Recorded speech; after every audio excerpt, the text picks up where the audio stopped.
નમસ્કાર મિત્રો, સ્વાગત છે તમારું અમારી યુટ્યુબ ચેનલ છોડ સાહિત્ય અને શિક્ષણમાં. હું છું પ્રાધ્યાપક R.K. વાળા અને આપના માટે લાવ્યો છું ખૂબ ઉપયોગી અને જાણવા જેવો વિડીયો. મિત્રો, આજે આધુનિક સમાજમાં પ્રાણીઓ પક્ષીઓ પાળવાનો રિવાજ છે. ખાસ તો એકલવાયુ જીવન જીવતા લોકો ઘરમાં કૂતરા બિલાડા પાળી પોતાની એકલતા દૂર કરતા હોય છે. કેટલાક લોકો પોપટ મોર કે કબૂતર જેવા પક્ષીઓ પાળી પોતાનો પક્ષી પ્રેમ દર્શાવતા હોય છે. પરંતુ પશુ પક્ષીને પાળવાના બહાને આપણે તેની સ્વતંત્રતા છીનવી તેને બંધનમાં રાખતા હોઈએ છીએ. બીજી ખાસ વાત એ છે કે આવા પશુ પક્ષીઓને જ્યારે પાળીએ છીએ, તેને ઘરમાં રાખીએ છીએ કે તેને સ્પર્શ કરીએ છીએ ત્યારે કેટલીક વખત આપણે અજાણતા જ રોગનો ભોગ બની જઈએ છીએ. એક એવો જ કિસ્સો ડૉક્ટર પ્રતીક સાવજના ક્લિનિક પર આવ્યો હતો.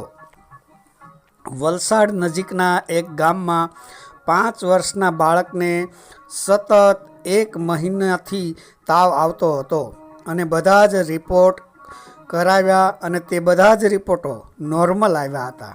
પરંતુ તાવ ઉતરતો ન હતો. છેલ્લા 1 મહિનાથી તાવ આવતો હતો. પરિવાર ચિંતિત હતો.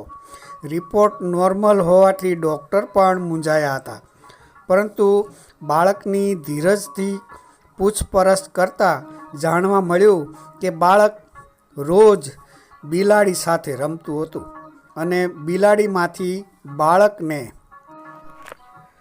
કેટ સ્ક્રેચ ડિસીઝ એટલે કે બર્ટોનલ હેન્સલ ઇન્ફેક્શન થયું હતું.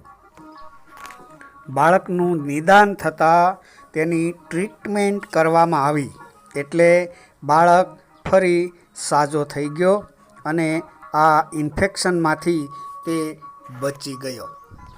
તો મિત્રો, આપણે પણ આપણા બાળકો પણ આવા પશુ પક્ષીઓ સાથે રમતા કે ફરતા તો નથી ને, તેની કાળજી રાખવી જોઈએ.